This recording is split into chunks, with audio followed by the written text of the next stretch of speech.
सभी का आपके इस प्यारे से खूबसूरत यूट्यूब प्लेटफॉर्म टारगेट विद आंसू पर। कैसे हैं प्यारे साथियों? उम्मीद है एकदम शानदार होंगे और अपनी पढ़ाई को एक अच्छे स्तर पर कर रहे होंगे। तो जैसा कि आपको थंबनेल में पहले से ही दिखाई दे रहा होगा कि आज का टॉपिक पास्ट कंटिन्यूअस टेंस का रहने वाला है।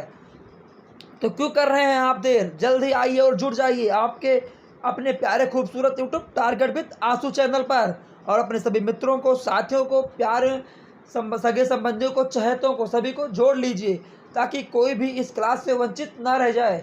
अभी तक आपने जो भी कुछ इस पास्ट कंटिन्यूअस टेंस के बारे में सुना है वे सारी चीज़ें आप एक साइड में रख दीजिए। आज आप एक नए तरीके से एक अच्छे स्तर का आप टेंस यानी पास्ट कंटिन्यूअस टेंस बढ़िया तरीके से, बढ़िया लेवल का सीखिए। अगर आप इस 15 से 20 मिनट की क्लास में अगर आप नहीं सीख पा रहे हैं तो मेरा दावा है कि मैं आपको 100% सिखा ही दूंगा।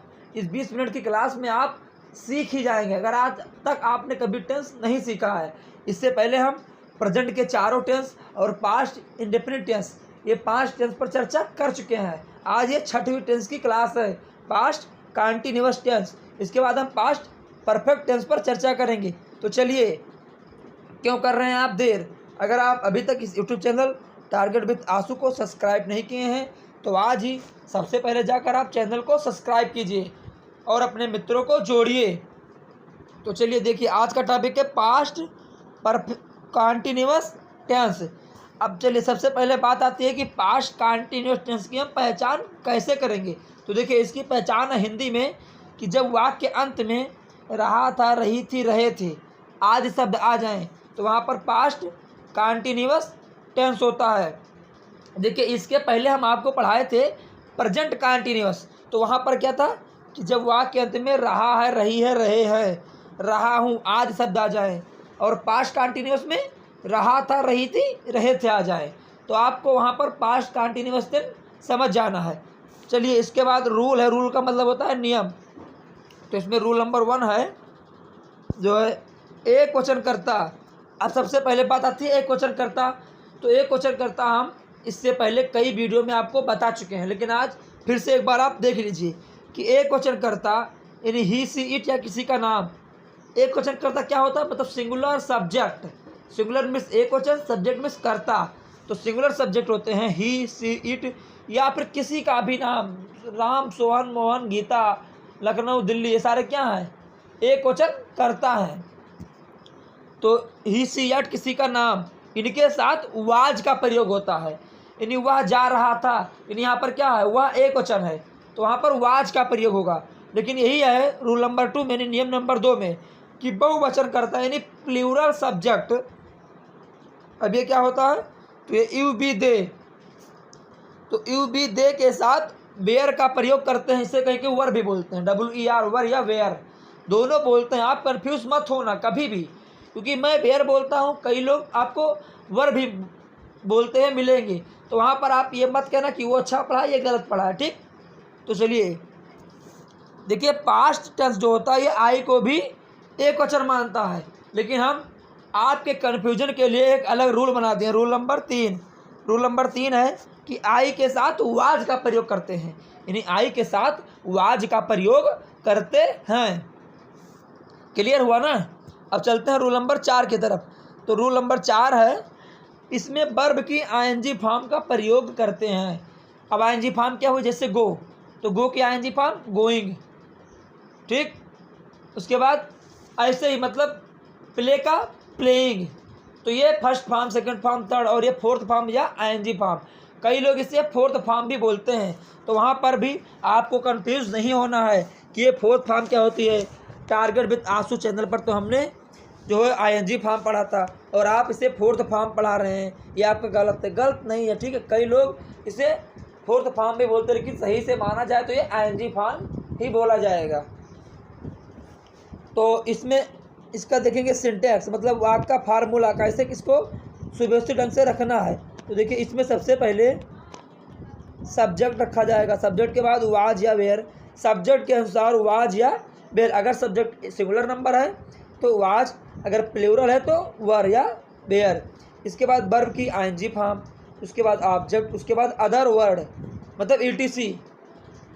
तो पहला एग्जाम्पल है रवि स्कूल जा रहा था, तो रवि क्या है, एक वचन है, तो रवि के साथ वाज, जाना का गो, तो इसमें एनजी फॉर्म गोइंग, कहाँ जा रहा था, स्कूल, तो टू स्कूल, यानी Ravi was going to school, Ravi अपने स्कूल जा रहा था, या मैं अपने स्कूल जा रहा था, तो I was going to school, वह अपने स्कूल जा रहे थे, यानी वह स्कूल जा रहे थे, तो दे वेयर गोइंग टू स्कूल, अगर आ जाए अपने स्कूल, यानी वह अपने स्कूल जा रहे थे, तो they were going to their school. Clear. अब देखिए अगला वाक्य, मैं अपने गांव आ रहा था, मैं अपने गांव आ रहा था, तो इसका बनेगा I was coming my village, I was coming my village. देखिए यहाँ पर आई के साथ अपने के लिए माई का प्रयोग होता है, और दे के साथ अपने के लिए देयर का प्रयोग होता है, ही के साथ अपने के लिए हिज, और सी के साथ अपने के लिए हर का प्रयोग होता है। इसे हम एक बार आपको किसी शॉर्ट वीडियो के माध्यम से या फिर लॉन्ग वीडियो के माध्यम से आपको हम बता देंगे, अभी आप इस पर ध्यान दीजिए। बाकी ये छोटी समस्याएं जो हैं, जो आपके मन में छोटी समस्याएं क्रिएट होती हैं, पहली चीज़ तो आप इस वीडियो के अंत में कमेंट कीजिए और बताइए, और अगर आप नहीं भी बताते हैं तो भी हमें पता है कि कहाँ आपको कौन सी कन्फ्यूजन क्रिएट हो सकती है। मैं उन सभी कन्फ्यूजन को दूर करने के लिए छोटी छोटी वीडियो या बड़ी वीडियो के माध्यम से आपको समझा देंगे, आपका डाउट क्लियर कर देंगे, इसके लिए आप निश्चित रहिए। चलिए आगे चलते हैं।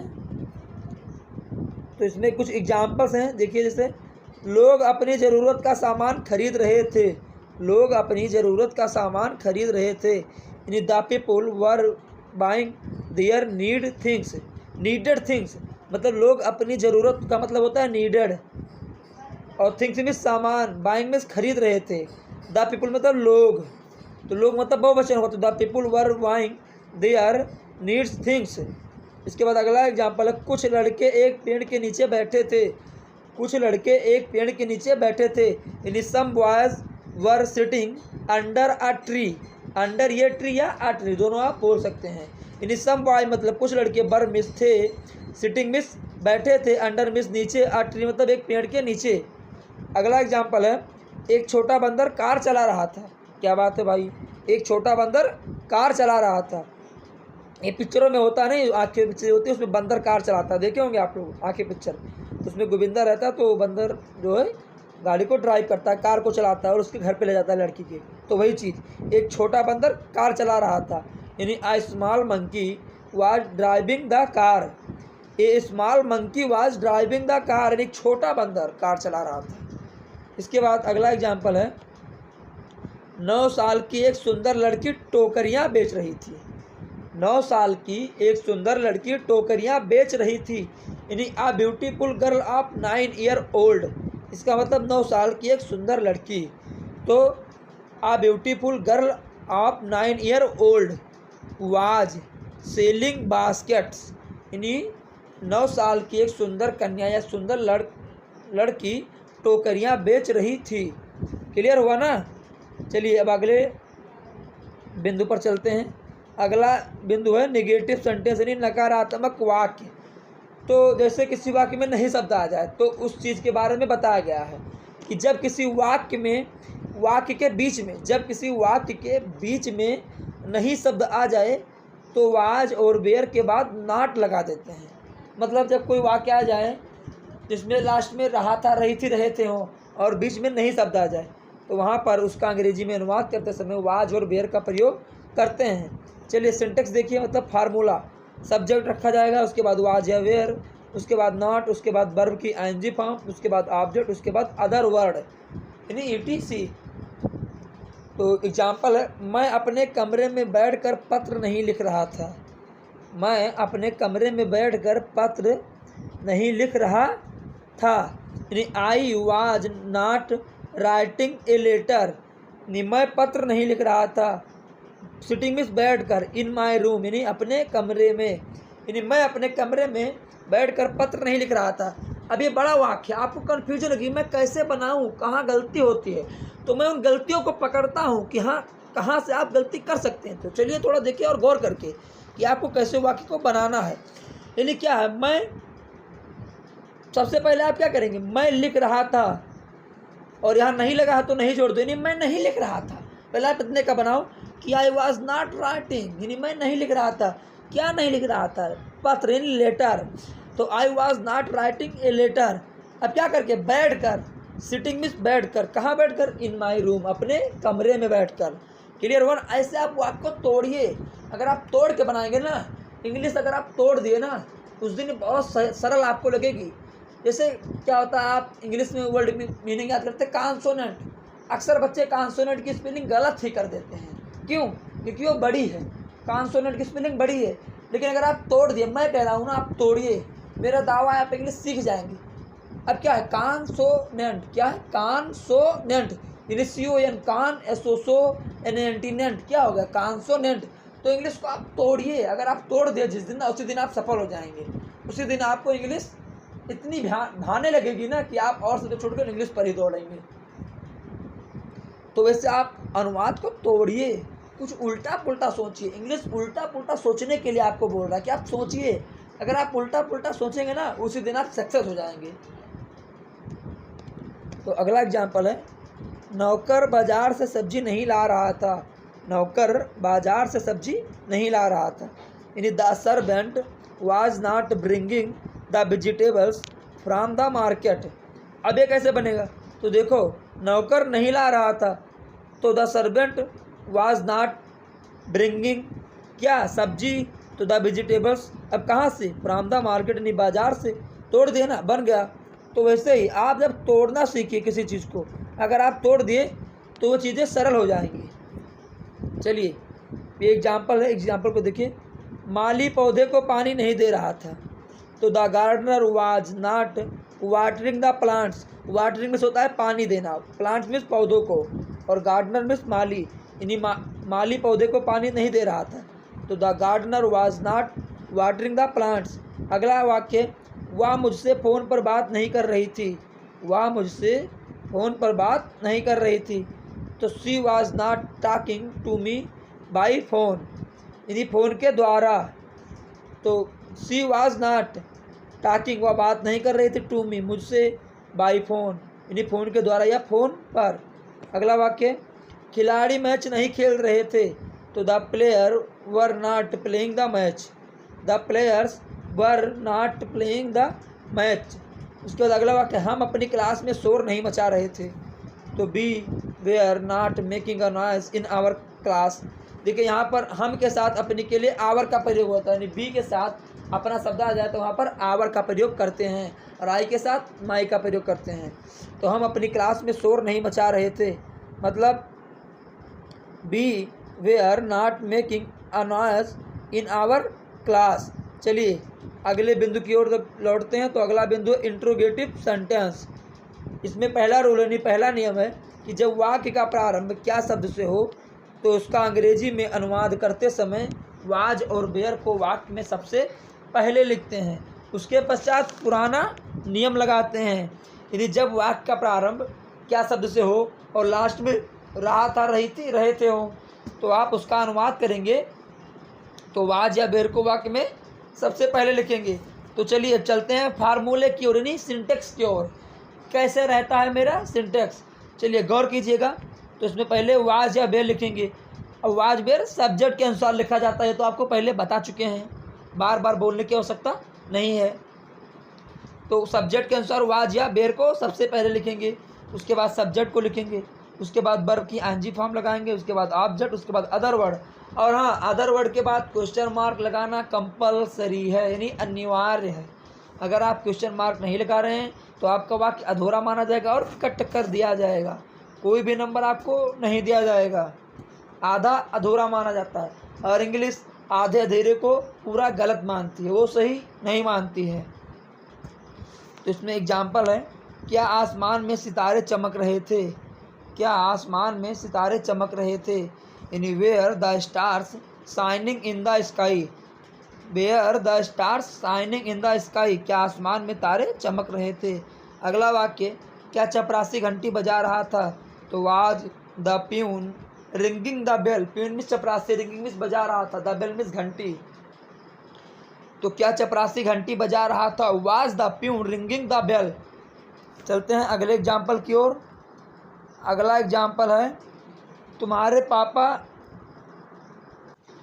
एक मिनट, इसमें एक रूल्स जो है वो छूट गया है, तो वो रूल आप लोग थोड़ा समझ लीजिए, सेम है। देखिए वो रूल नंबर 2 क्या है कि जब वाक्य का प्रारंभ, उसमें ऐसा नहीं रहेगा, इसमें ये है, उसमें होगा जब किसी भी वाक्य के बीच में, यानी जब किसी भी वाक्य के बीच में कोई प्रश्नवाचक शब्द आ जाए। प्रश्नवाचक शब्द मतलब कब, कहाँ और कैसे, अगर ऐसे शब्द आ जाते हैं तो वहाँ पर आप उनका अंग्रेजी में अनुवाद करते समय क्या करेंगे, उस प्रश्नवाचक शब्द की वर्ड मीनिंग जो है सबसे पहले लिखेंगे, उसके पश्चात पुराना नियम लगाएंगे।